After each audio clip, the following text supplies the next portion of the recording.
So, good morning, good afternoon, or good night to everyone. Today we are here to to have Professor Nader's talk on some aspects of machine learning computer architecture. Today we are here for Professor Nader's talk, and for that I am going to introduce you our chair, which is Felipe França from the Federal University of Rio de Janeiro. So Felipe, thank you so much for accepting this chair position of Professor Nader's talk. And you have the floor. I wish you a great talk, and I see you in an hour and a half from now. Thank you, José Rodrigo. I think you are doing a very nice job. I'm just going to disturb your wonderful work. And well, let me introduce you, Professor Nader Bagherzadeh. Is it correct, Nader? Yes, perfect. Thank you. The pronunciation, I always find it very good. Okay, he's a professor of computer engineering in the Department of Electrical Engineering and Computer Science at the University of California at Irvine, and where he served as a chair from 98 to 2003. Professor Bagherzadeh has been involved in research and development in the areas of computer architecture, configurable computing, VLSI chip design, network on chip, 3D chips, sensor networks, computer graphics, memory and embedded systems. Since he received a PhD degree from the University of Texas at Austin in 1987. Whoa! He's a fellow of IEEE, and he's my friend as well. Thank you, Nader. Thank you, Felipe, for that very nice and kind and warm introduction. It's a great pleasure and honor to be part of your CASS talks for 2021, and look forward to giving this talk and also hopefully visit you all in Brazil when the time comes and it's okay to fly. So as mentioned, I'm going to talk about machine learning, although many of these slides you will find available on the web, but what I'm trying to convey to you from the computer architecture point of view. So really the focus of this talk is about computer architecture. Machine learning has many different components. I'm not going to talk about the theory of it or what kind of although some people think there is not much of a theory, and also not about optimizations of the algorithms, but what we need to do as a computer architects to at least address some of the issues related to implementation of the machine learning algorithms on computer platforms. So there would be a lot of terminologies related to computer architecture that I would use, and that would be the focus of this talk. And so we go through some introductory slides, give you a little bit about what the real neural networks, which are the brain cells, do, and then how are we doing it using hardware? Are we even close? And so on and so forth. So that would be the direction of this talk, okay? So let's go to the next slide. A little bit about the definition of what we have had done in the past 60 years. The artificial intelligence, that name came about, John McCarthy coined that, which called it the science and engineering of creating intelligent machines. And within the artificial intelligence, there is a sub-area called machine learning, which is the field of study that gives computers the ability to learn without being explicitly programmed. That's really the key. And that Arthur Samuel came up with that. And the point is that you want to have a so-called a programmable device, which you don't program, but it will basically learn to do certain tasks like image classification, recognition, at least for the image processing aspect, without programming it. And the basic idea, as many of you know, is to train these systems to be able to do that. Then a subcategory within machine learning is brain-like. It means machines that its operation and design are strongly inspired by human brain functions. Notice the point, strongly inspired by human brain functions. It's not that we are doing the neurocomputing that exactly going on in the brain, because we don't have the resources and many other issues that may come clear as we go along with the set of slides that I have. And within the brain-like, there are two categories. The neural networks approach, artificial neural network approach, which is called ANN, and these are deep learning techniques. We have known about neural networks for decades now, except about 15, 20 years ago, they came up with the neural networks with a deeper number of layers, and that was quite a revolution in terms of how good it was working for at least image classification and identification. And there's the other technique called spiking, and it's different because it's a kind of a look at number of spikes and uses that to create a neural network function.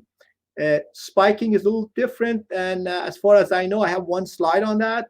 Intel has a processor based on spiking, and so it's a discrete time versus continuous time for neural networks, artificial neural networks. There might be other processors, but I have one slide on that. Actually, this information came up last week, so I put their information on the screen, as we will see later. Okay, so there are major technologies that are impacted by machine learning, and these are the two that I'm very interested in, and one of them is data centers. We see this a lot now, that the data centers are incorporating machine learning components into their platform. So they don't have just the CPUs, they have these machine learning techniques because they want to be able to use it for their applications, and also if it's available for somebody who wants to run some algorithms.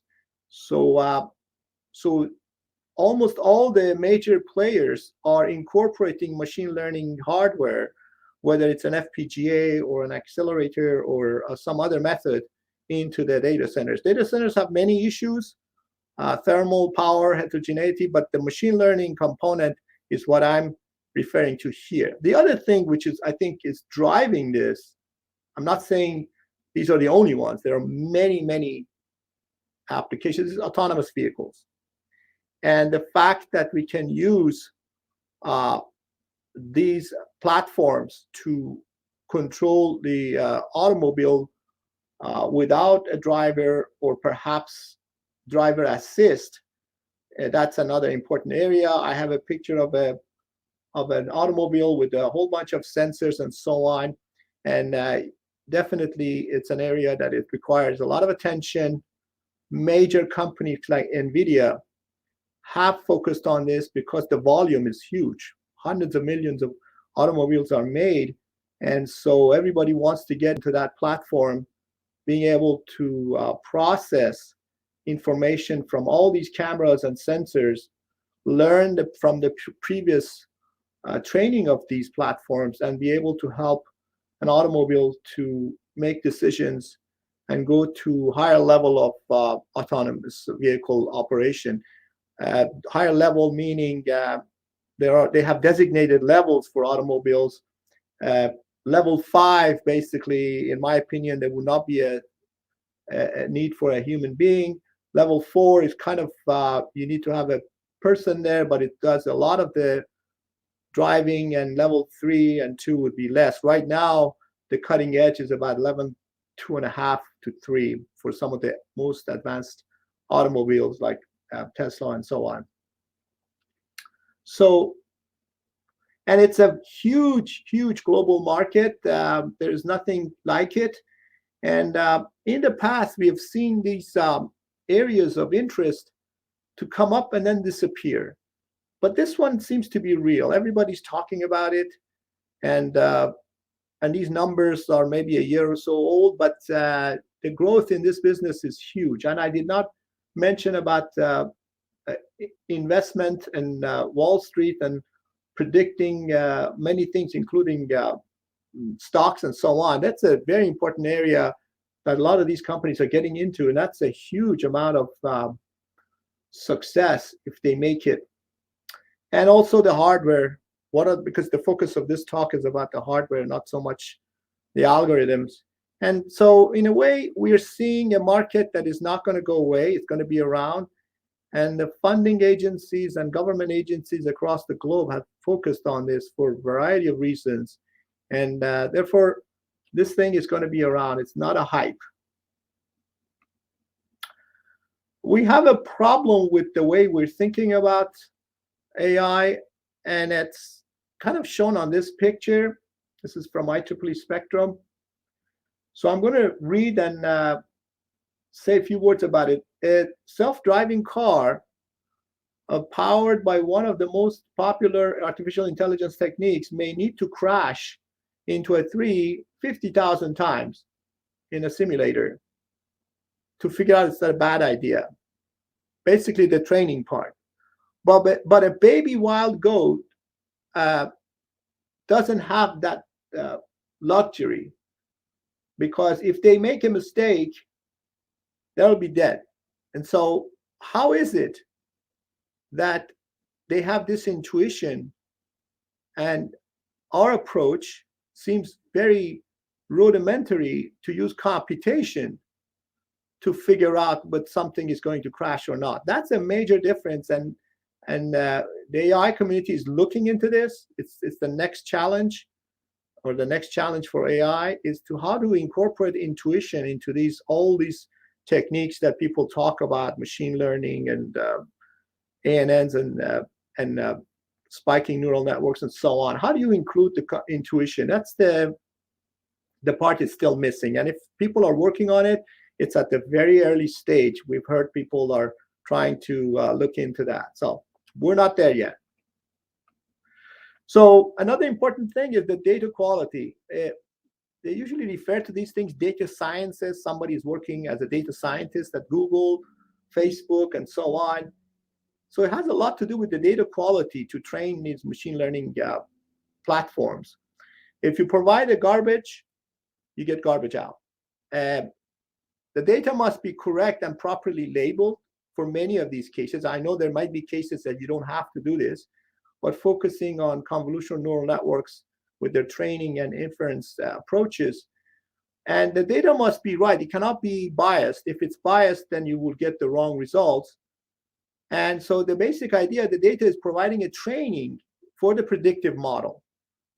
The machine learning is using probabilistic approach to give you a prediction as to what's going to be the right image, or what is the image that we're looking at. And so that's really the whole idea. A little bit about the brain, that it's true for all of us, hopefully. It's about 1.3 kilogram neural tissue. It has about 20% of our body metabolism. That's a lot for a small part of our system, human being. And a supercomputer running at 20 watts instead of 20 megawatts for exascale. Exascale is that 10 to the 18 floating point processors. Now they're coming online. They talked about exascales for years, and they were supposed to be at 20 megawatts, be able to do 10 to the power 18 floating point operations. So you can see there are orders of magnitude difference in terms of power consumption. I just looked at the cutting edge one, Frontier. It's going to be 29 megawatts. So that's huge difference. And still not sure if it's going to do exactly all the things that the brain does, including the intuition that I referred to earlier. The other important part about the human brain, which may lead us to the next generation hardware, is that the computation and storage is done together. So this is a near memory processing, so to speak. The sheer number of neurons, if they are processing nodes, to some extent they are, but not exactly, are in the orders of hundreds of billions of neurons, and the number of connections, the order of hundreds of trillions of synapses. The brain is kind of like a mixed signal computing. Is that a guide for us that we should be looking into mixed signal computing?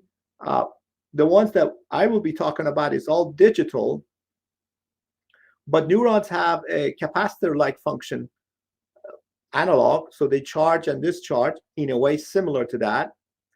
And they have this spiking communication, very much like the spiking neural network that Intel is working on. That's why they call it neurocomputer, because they claim it's closer to what reality of the neurons are. As far as we can say, there is no centralized clock, so it's clock distributed, or it's asynchronous, so to speak. And we know from VLSI design that a centralized clock becomes a limitation, because if the clock has to be distributed everywhere, then you get this clock skew, and that's not different from any system, including neural systems. So the clock, central clock, at least for computing, is not emphasized. Although we may have a clock for when to wake up and go to sleep related to jet lag, but that's not what we're talking about. It's the clock for processing. So simulating the brain is very time consuming and energy efficient.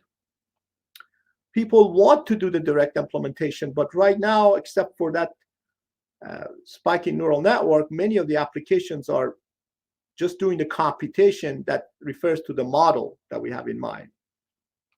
Here's the modeling the biological neurons.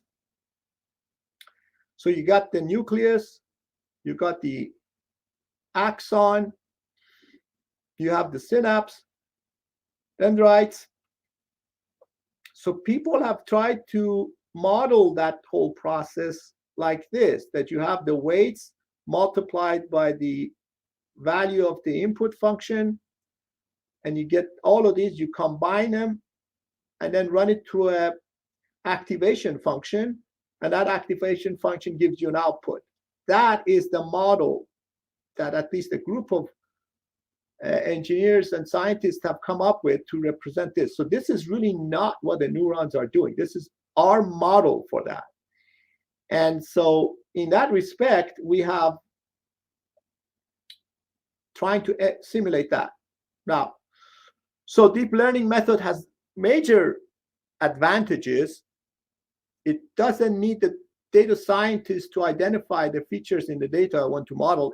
It detects and it learns and it understands those representations, but it has some limitations. The deep learning technique is excellent for language translation. If you use some of the new platforms, Google and others, you see they're doing an outstanding translation of languages, but it's not good for meaning of the translation. It doesn't quite figure out what the meaning is, but it does the translation for you. So we're still ways to go.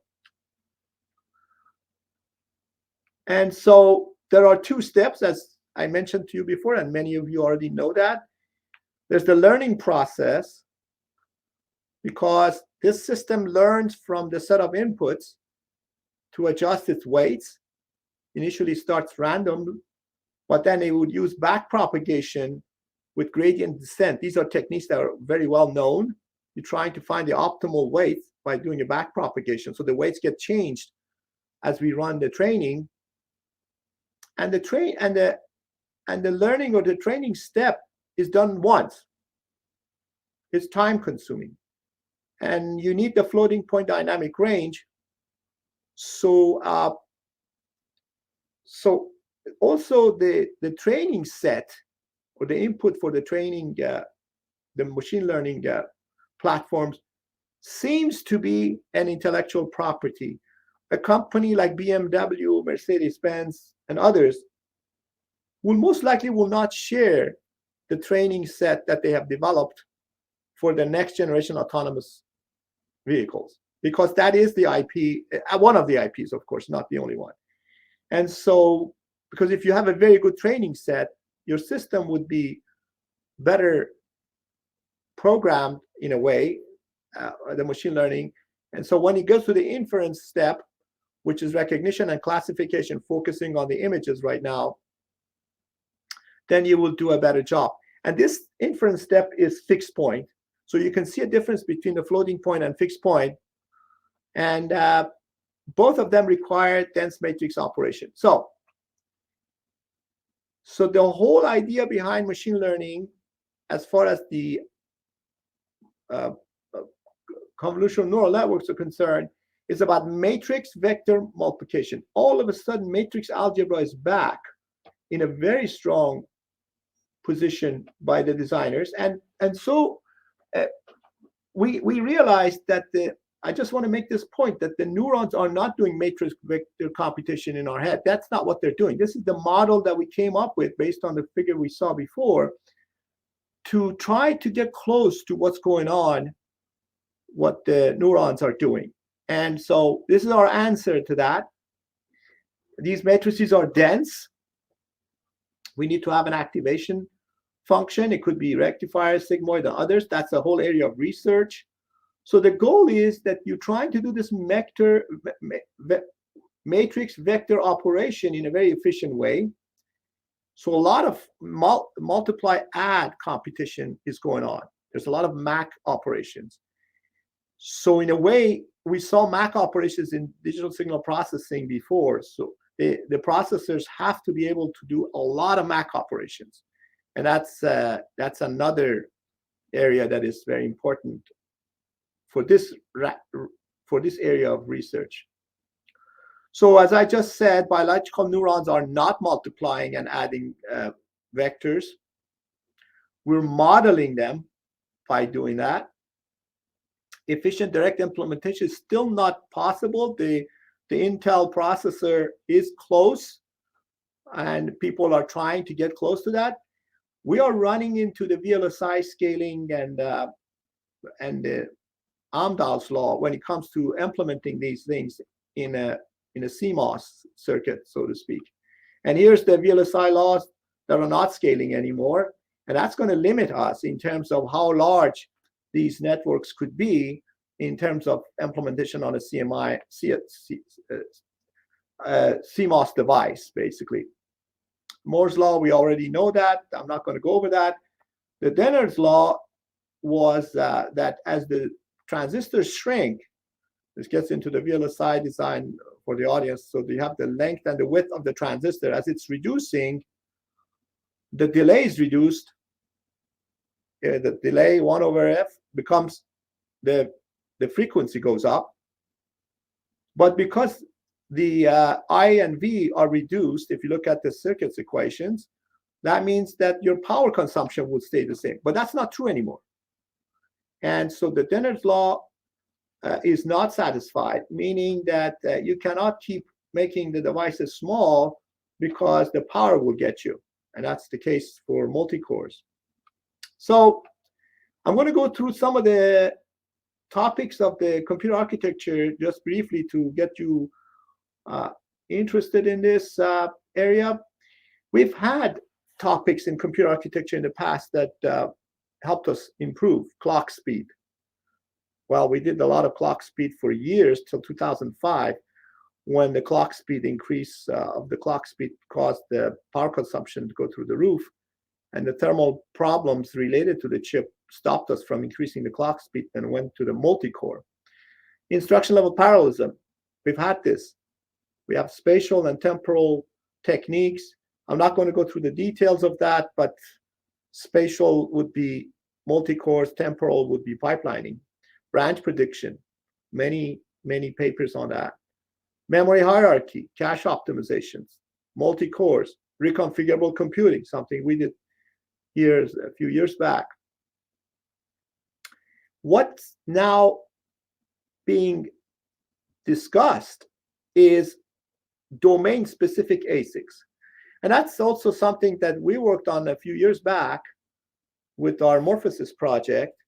And the point is that people always put down ASICs as to be very limited, regimented in its programmability, but we knew that it was the best in terms of power and performance, because you identify a function and you try to do it in parallel for that particular function. The question that came up always was that, what if you have a bug in your algorithm or your work, and then you have to redesign the ASIC again, as opposed to a programmable solution where you can reprogram the device and get over that.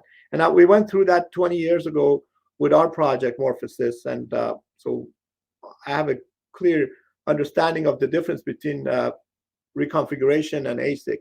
But all of a sudden, ASIC is back, especially as an accelerator for machine learning platforms. The use of exotic memories. I talked about earlier about having the processor and memory close to each other. So people all of a sudden can have this whole new set of memory technologies that were available for years, but all of a sudden they become more important. One thing that is really surprising at the same time, to some extent maybe not, is systolic arrays. I studied systolic arrays many, many years ago as a graduate student. And H.T. Kung and his team at MIT, I believe they came up with this systolic array, if I'm not mistaken, maybe Princeton. But systolic array was around 30 so years ago and then disappeared. All of a sudden, we see a resurrection of systolic array, which really is a non-von Neumann memory access. And that's one of its advantages, not the only one. You basically stagger relationship between computation of data movement across the 2D array, or maybe even a 3D array. The von Neumann memory access is through the bus. That's the standard thing that we've known for 50, 60 years, and most processors have that von Neumann memory access. These have a non-von Neumann memory access because they communicate with their neighbors. There's no bus. So, and the last point is that machine learning is not just algorithms, it's hardware and software innovations as well, as I said before. So here's the comparison. I came across this because I looked at graphics processors for many years. We see some similarity only in the data type. Graphics processing use vertex processing with floating point, and the pixel processing and rasterization with integers. Floating point, integers. Machine learning, at least in the traditional sense, uses floating point for training and inference for integer. So isn't that interesting that we are seeing another application that applies floating point for upfront, except vertex processing is the front processing as opposed to training, which is part of programming the machine learning platform, and then integer for inference. So in a way, a GPU from NVIDIA is in a nice place because it has a floating point unit and has a lot of computation it can do in the integer domain. So that was my own personal observation. Here's another slide that kind of shows, we worked on the one on the right side. It was a coarse-grained reconfigurable processor called Morphosis. Some of you may already know about it. And it had a processing array, SIMD, that was 8x8. And it has a very fancy way of moving the data in and out. We realized early on, when you have an array processor, you need to have an exotic way of moving the data in and out. Otherwise, you will be starving the array. And this is the TPU. I'm not saying they copied us. I'm sure they didn't. But you can see this 2D array for multiplication.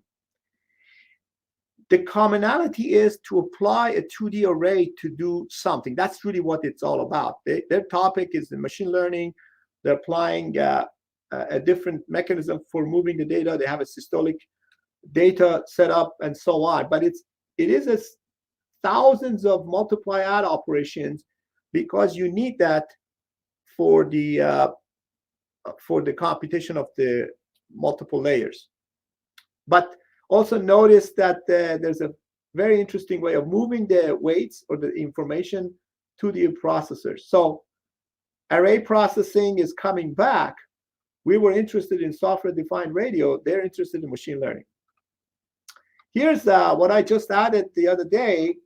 This is an IBM AI array processor. It's an AI accelerator. It has 8, I believe, per per chip. It has 8 processors. These are out of order issue processors. And one of the things that they mentioned in the paper is that they're interested in maintaining the data integrity inside the chip and not be forced to go outside the chip to get the information, the data, the weights. That's one of the reasons is for security and data protection mechanism. So it has 8 processor cores.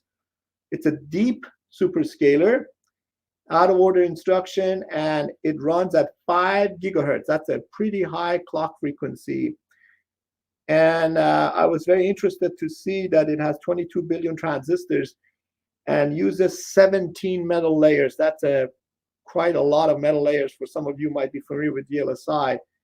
17, that's a lot of memories, a lot of connections. And that's what we need, because if we have a lot of processors, we need to be able to make the connections to those transistors. We're not at the level of neurons in the brain, but we're reaching the limits. Here's another one I added recently, is the Intel neurocomputing. I just wanted to mention that this is the spiking technique. The spiking technique that I mentioned to you, that is closer to the way neurons operate. So they call it a neurocomputer as opposed to an AI accelerator. And this is called Locality 2. I guess I'm pronouncing it maybe correct. And there was a Locality 1 that came out a few years back. So this is the next one. All right. So a little about the basics of the neural network, and then we'll move on to the CNN in more details.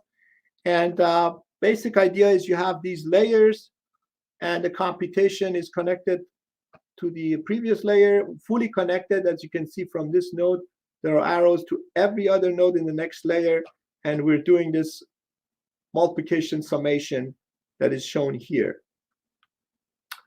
CNN, which would be one of the most popular one, you are doing convolutional neural network operations.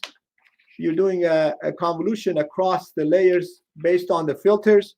And I submit to you that based on the number of layers, you can improve some of the steps.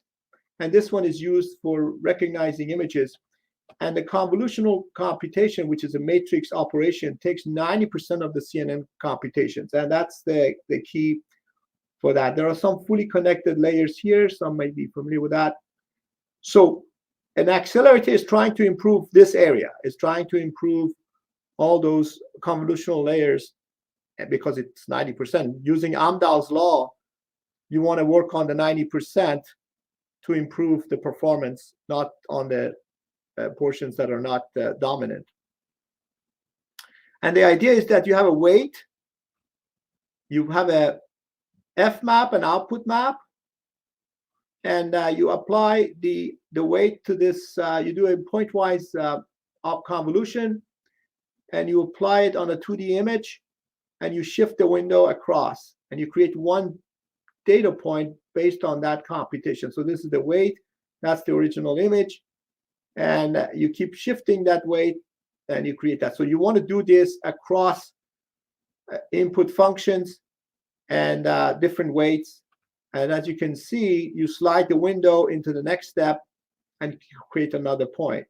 This could be done in a 3D because you can have multiple filters, multiple F maps, and multiple outputs across. Okay.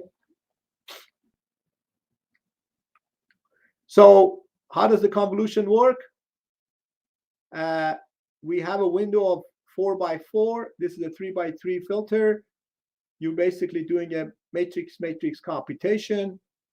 And if we go through this, you will create an output that is a 2x2. If you put the numbers here, you get the value of 2x2 because this would be 4, 3, 1, 1. 1 plus 1 is 2. That would be the area here.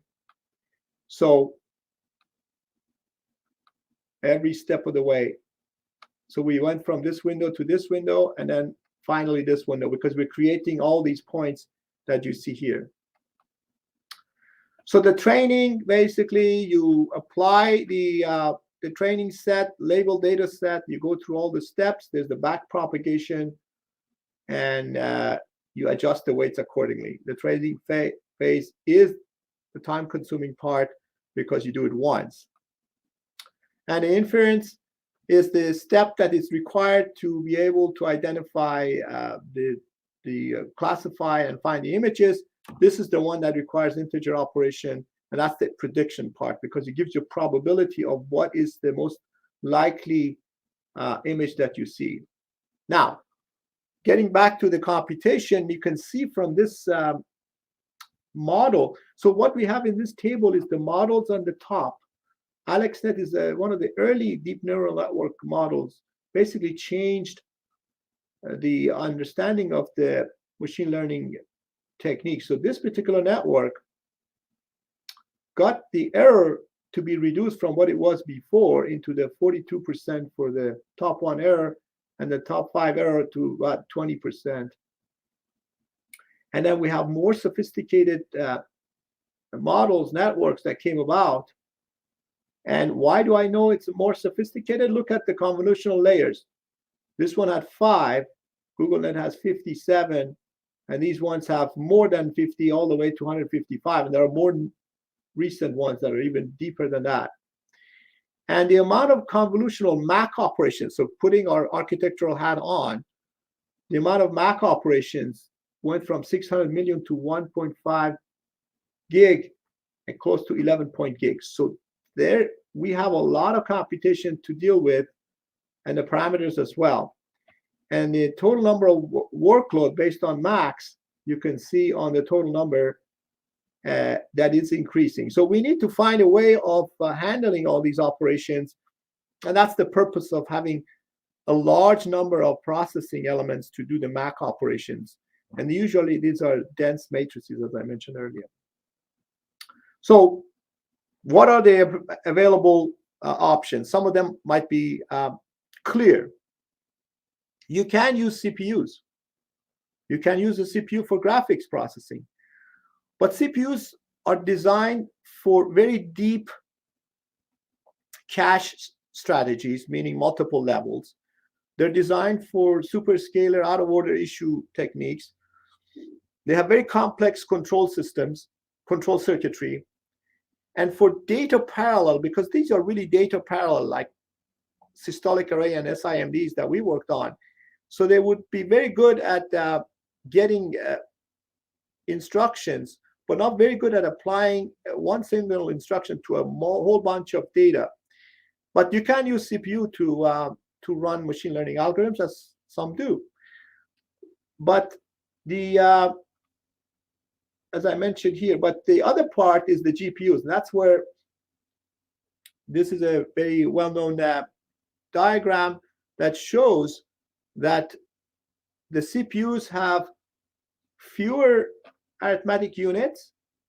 This is just an example. They have a large control circuitry, and they have multiple layers of cache, and they have the DRAM. Sophisticated control. The GPUs, which are better for this kind of application like machine learning, you have smaller cache, simple control, because you're not doing out-of-order issue, branch predictor, and all that other stuff. That's the one that takes a lot of space. But you have a lot of ALU functions to do the multiply accumulate. Thousands of these, because these layers have a lot of input depending on the number of weights and filters, and you have multiple layers that feed the next layer. Another important area is FPGAs. So there, we go back to what we saw before 20 years ago when we were discussing reconfigurable computing, is that the FPGAs are a good solution. I think Microsoft has FPGA type platforms for their data centers to do machine learning.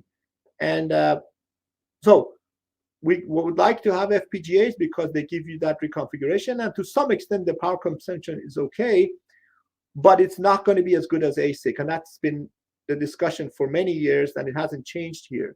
So they give you the flexibility. You may be able to do better than a CPU. With the GPU, then it's really questionable, because GPUs are much more efficient in terms of power efficiency. Now, is an ASIC based, and we compare different algorithms, as you would expect. This is the TPU, the Google first Google chip for accelerating machine learning devices, and it showed that using a ASIC like the ones they have, and I had a diagram earlier on that, it does much better than a CPU, as you would expect, or a GPU. Of course, NVIDIA will beg to differ, and their new processors are being compared to TPU because nobody wants to be designated as somewhere between CPU and a Google platform. So NVIDIA has worked very hard to introduce new technologies that would do a pretty good job for neural network processing. But the point is, the generality of the CPU and the flexibility of the TPU are the extremes in terms of, or lack of flexibility. Systolic arrays. I said that we had this topic before, and now it's coming up. Systolic array, the principle of systolic array is that you partition this pipe, this processing element, into multiple processing elements, and you feed the data and you put the data back in. This is not pipelining for a processor. I want to be very clear on that. If you know about what a processor architecture is, you know that these stages for a processor might be fetch, decode, execute, write back, and so on. This is not what it is. Every processing element is doing the same function. That is unique about systolic array. It doesn't have to be linear. It could be a 2D like this one, or it could be a 3D. And so the ideas that came about 30 years ago was how to do matrix computation, how to do differential equation solvers, and so on. All of a sudden, systolic array has a new shot in the arm. And here's the explanation of a matrix computation. This goes back from many years ago. You're trying to multiply two matrices. So you stagger the data because you want to go A00, B00, A01, B10. And you can see, and that's how the data is set up. All this is doing is adding and accumulating. So it's going to do A0, B00. The next one is doing A0, B01.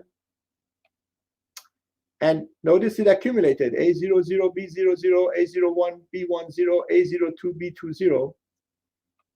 And so we calculated all of this by moving in 5 steps. That's pretty impressive. And this is a non-von Neumann access because the access is one-to-one. It's not on a bus. And so those are some of the advantages. People did not like systolic arrays because the bus-based systems were so good. You really didn't need this. But now with machine learning algorithms requiring thousands of these computations, then this is really necessary. So you can see the systolic array implementation for TPU. All of a sudden, the TPU becomes a systolic array. Some folks are saying that they can do better than this. In the Hot Chips conference, I think there was an AI accelerator that said they could do better than the systolic array, but certainly they have to show performance results and power consumption. Another point is data memory. I'm going to go quickly at the end now because we have about 10, 12 minutes. So we have how do we connect the memory? And the memory connection could be a standard memory connection. You get 64 gigabytes per second. That's 20 watts. You can have the memory in the interposer. Interposer is like kind of a 2.5D, not 3D. And then you can have the memory on chip. This is near memory processing.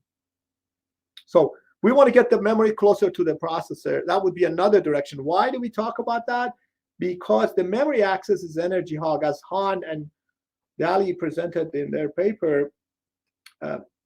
If the relative energy cost of a 32-bit add is here, 32-bit floating point add is here in terms of relative energy, and the access to the DRAM is orders of magnitude more than that. So you want to be able to move the data closer to the processor, try to do the computation. Don't let the data move away back to the slower memory, and do all the computations locally. We have known about this for a long time. This is actually true for supercomputers as well.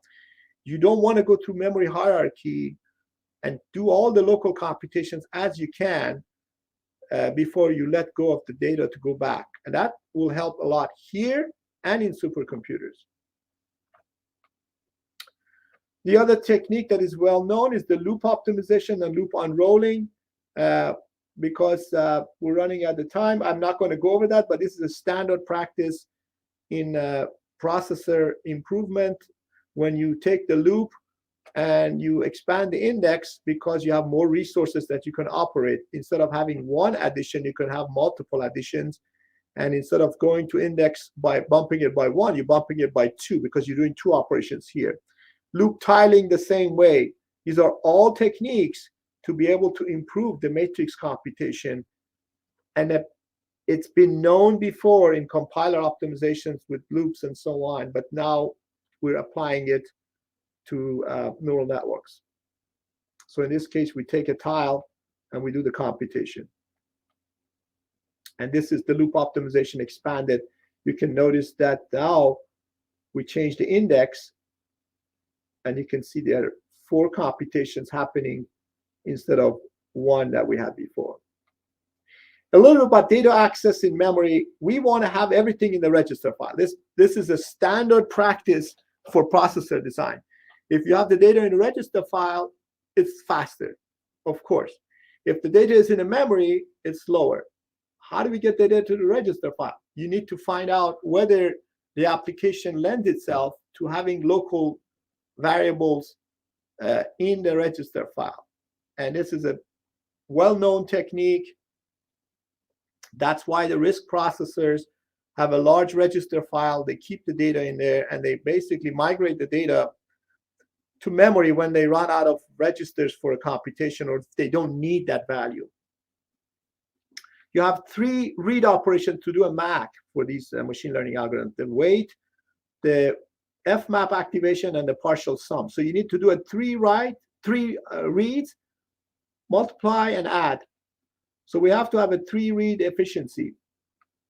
So data reuse, that's what I was trying to explain earlier, is that you have to have a data reuse. So you can have input, the fmap, the feature map could be the same, and the filters are used within a given channel. So we fix that, and then we move across the different channels. So the filter and the fmap, the feature map would be the same, and we move it across these. So that would be one way of reducing the energy consumption. So, or the other thing is that the fmap input stays stationary and different filters apply to that. So in this case, we can change that filters, but we keep the input of the fmap stationary. You can see all the permutations. And this gives you the view. So the weights are in the register file, and activation is coming at it. So we will not need the weights to be coming from somewhere else. And then you can have the partial sum stay in the registers and the weights coming. All the permutations of this is to find a way where we do some local computation and be able to handle the operations in an efficient way. These are the trade-offs, basically. So this is weight stationary, output stationary, and no local reuse. This is a no local reuse. You would expect that this would be not the best one. And you can see that the filter applying to the input map, you create the partial value here, and that partial value is stored here for the next one, and then over here for the next one. When you look at it, when we don't use any local storage, you can see that the energy per MAC is increasing, and the one that has the registers used is the best one. So locality, where the data is critical for accelerators that are used for these machines. And we have to find a way of taking advantage of that. And how do we decide the weights, the fmap, or the accumulation where do we put them in the registers, and how do we deal with the data movement? Another thing that was reported is that quantization of the weights. You can have a linear quantization, or you can have a nonlinear quantization like log. When you quantize certain things, you can apply a nonlinear quantization to get benefit from those maximum changes. And if you use a quantization, if you have weights like this, you can basically quantize them to and quantize them and then give an approximate value for that. So you can round off to 2, 1.5 for these ones, and it shows that the quantization actually helps a lot. As we can see from this image, you can see the accuracy changes, but at the same time, you have a better performance. Here's another thing that Han and Dali mentioned that is, I noticed the other day that is one of the highly cited papers for them, is that you don't need to have a fully connected network. You can prune some of these connections and still get a decent accuracy. This is I think, major contribution. The only caveat is that you need to retrain. So the training has to be, so if you prune some of these connections, you have to retrain to change those weights with the back propagation, and then you get a decent result. As you can see, in this case, by pruning and retraining, you can get a pretty good results in the order of close to 90%, and that's quite impressive in terms of. So in this case, it's a iterative pruning and retraining. So you can get rid of a lot of these parameters and get a lot of results improved. The compression rate, as you can see, is orders of 10x. And there's a similarity to human beings, maybe biological systems. A baby is born with 50 trillion synapses. By the year 1 year old is 1,000 trillion. When they get to the adolescent, there's a lot of pruning. I wonder, it has anything to do with the behavior of an adolescent person? But anyway, there is a pruning going on also in biological systems. So, and we can say that there's a benefit to this. Again, you can see that by pruning and quantization, if you apply the pruning and quantization, the accuracy loss is not much, and the compression rate is quite impressive. Okay, let me conclude with some final comments. We have the machine learning is going to be around for a while. There's no question about it. This is not a hype. I would believe that the future computer systems will integrate these, especially with the mobile devices. If you have a new mobile phone, I think both of these major players, Samsung and iPhone, have AI chips in them. They've had it for years. This is a heavily invested area. Microsoft recently acquired Neurons, which does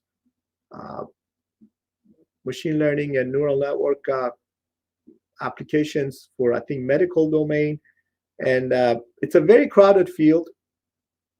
And we know that many countries, companies, and academia are working on this. So if you're working on a PhD dissertation or you have a startup, you just have too many players in the field. And then finally, quantum computing, I think it's over the horizon coming.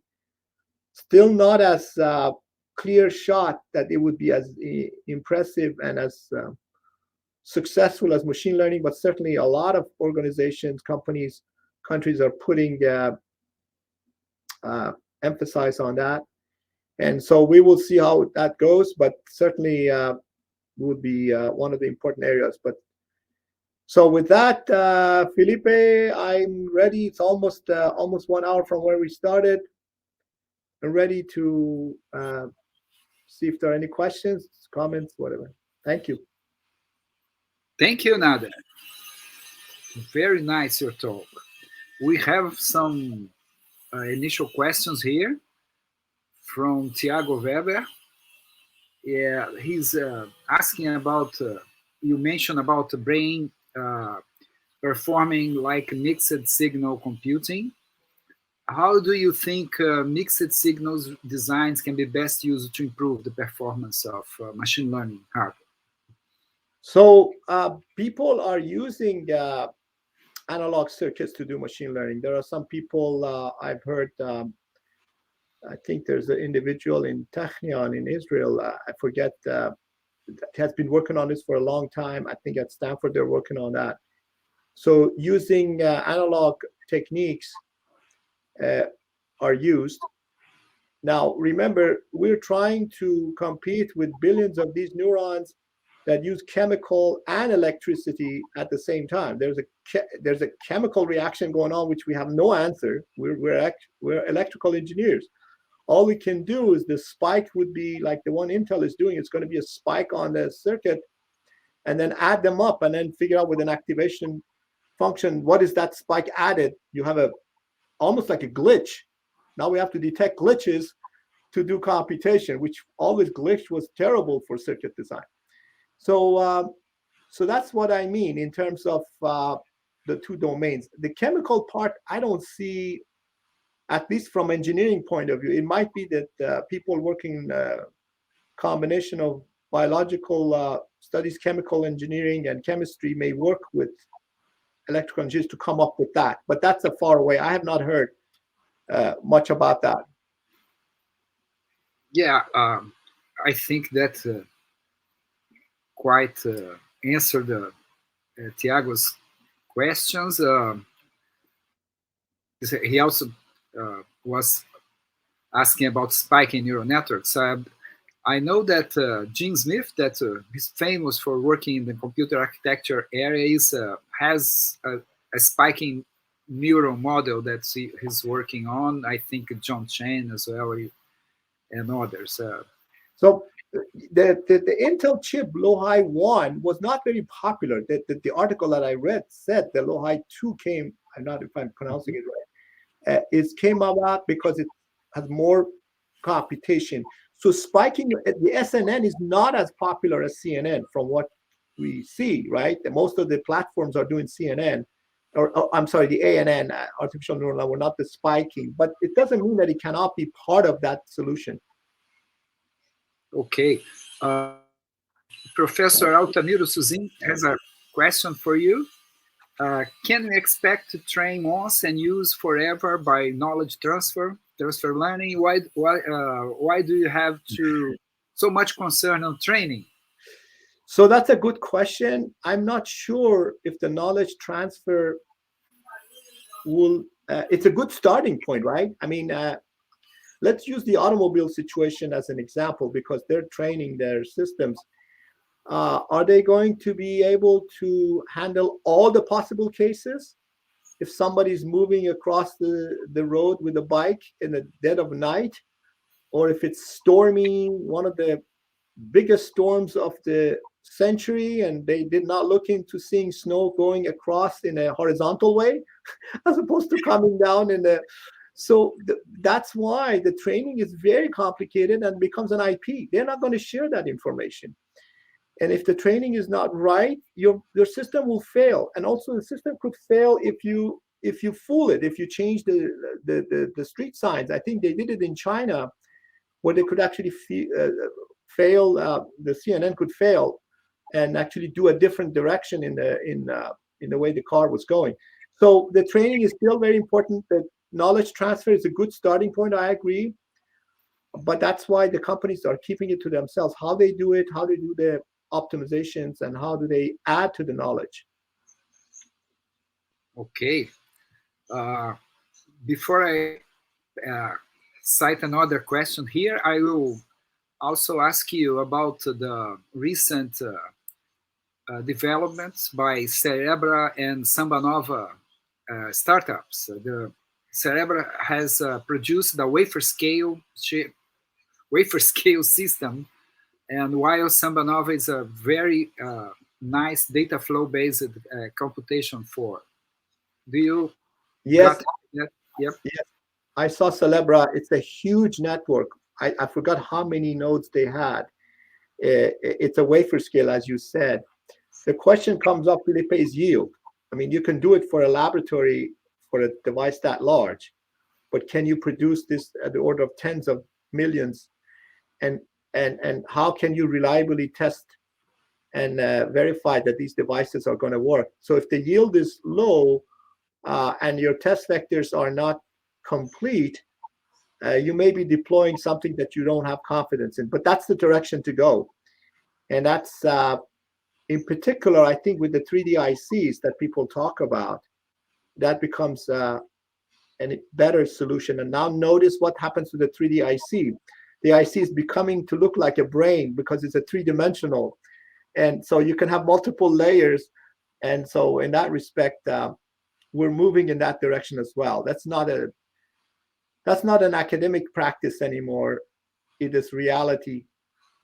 Intel call it, I think, chiplets. TSMC is working on 3D ICs, and we're just trying to address the Moore's law with going upstairs in the different floors. Yeah. Well, you know, I'm in favor of get rid of weights because they cause so many problems. You know that, and so weightless neural networks, I think, is the thing. But Professor Suzin has another question, observation.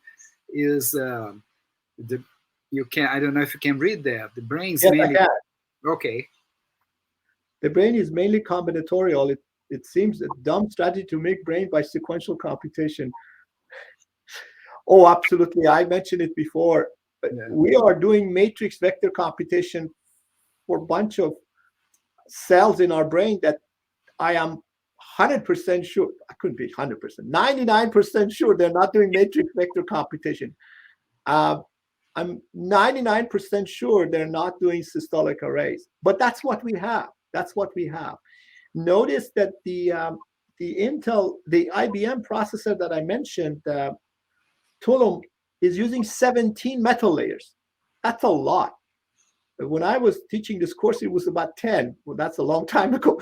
But 17 metal layers, that's a lot. And it's still not. It's like chasing the horizon and a mirage. But we're getting closer. But we still don't have a direct solution. I agree with you. And these are, I wouldn't call them sequential because the computation is parallel. We're doing multiplication accumulation in parallel. The volume is not the same. Those are billions of operations. And we're doing not a mixed mode, as we talked about earlier. And we have a data access issue, as I mentioned earlier. We got to get the data efficiently. If the data is far away, that's not how the brain works. They have a lot of local memory. Yeah. About this mix, analog, digital computations, etc. I recall a very nice chapter on the neuroscience, a book edited by Gerald Edelman that was a Nobel Prize, not for neuro. He's the father of neurodarwinism, about the plasticity of the cortex. Right. But Thomas Koch wrote, and the others wrote a very nice chapter exposing the many types of computation that goes in parallel and independent. He could identify many types of computation that goes in neurons in general. Yeah. And one of them is that analog vector computation, that's the decoding that explain that I use normally to give some biological plausibility to the weightless neural networks because they are doing computation via decoding. But there are also other, like the spiking integration and others, other kinds of. He nicely put that. That was in the 90s, the beginning of 90s. I still think that there are lots of stuff to go through. Yeah, and also the fact that we need to focus on asynchronous because these neurons are asynchronous. There's no clock, and everything we talked about has a clock. the systolic arrays, there's a clock going on, access to memory. We don't have asynchronous access. Asynchronous processing did not succeed. They came up 30 years ago. It was not very successful for the standard processor design. And so is it possible that we can have like an array asynchronous operations? I don't know. Okay. Thank you very much, Nader. It was nice to talk to you. I don't know if you can keep the room, but I if you could talk a bit more. I don't know now if Newton could, José Rodrigo could come on. Hi, Felipe. Hi, Nader. Thank you so much, Felipe. Thank you for accepting this chair position. And Nader, thank you for accepting the invitation to give this excellent CASS talk. Oh, it was my pleasure. Obrigado, Jose and Felipe, my friends. Thank you. Bye-bye, guys. Thank you. Bye-bye. Ciao, ciao. Ciao.